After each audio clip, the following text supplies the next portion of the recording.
So far we have looked at two of the three main financial statements produced by a firm.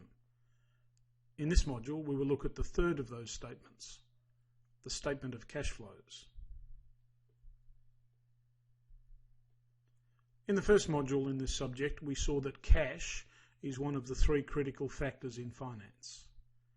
As was discussed then, cash is critical because only cash can be used to purchase things, satisfy consumption preferences, and increase the wealth of shareholders.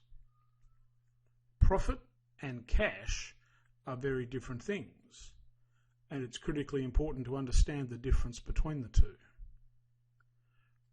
Profit is a concept designed to measure the success of a firm in increasing the wealth of shareholders over a specified period of time, usually 1 year or 6 months or 3 months or 1 month. As we saw in earlier parts of this module, it involves matching expenses with revenue, typically using accrual accounting.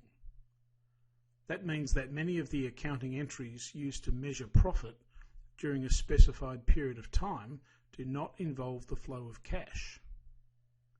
This can be important because it is possible to report profits while running out of cash, and firms that go bankrupt do so because they don't have the cash to meet their obligations. That's where the statement of cash flows comes in.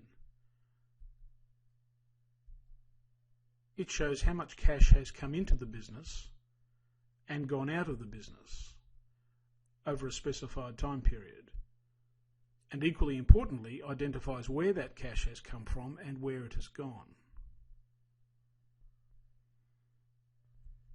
The statement of cash flows is entirely separate from the profit and loss statement.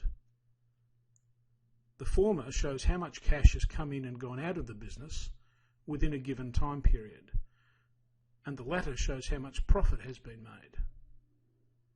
Cash and profit are very different things, and only by measuring and reporting the change in both of them can we get an accurate picture of the performance of the business over that period. The next video will outline the basic structure of the statement of cash flows, and then the following modules will go into each section of the statement of cash flows in more detail.